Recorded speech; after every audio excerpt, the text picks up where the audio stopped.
এটা পাইলটের জায়গা।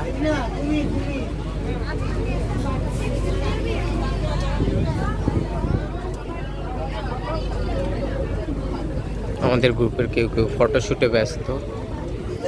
এখানে একটা সোফা রয়েছে, বসার জায়গা 3 জনের।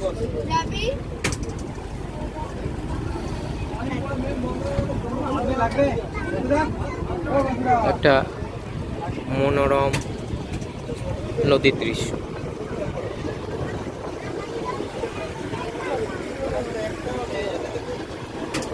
খুব হাওয়া আছে, হালকা হালকা ঠান্ডা হাওয়া, খুব ভালো লাগছে।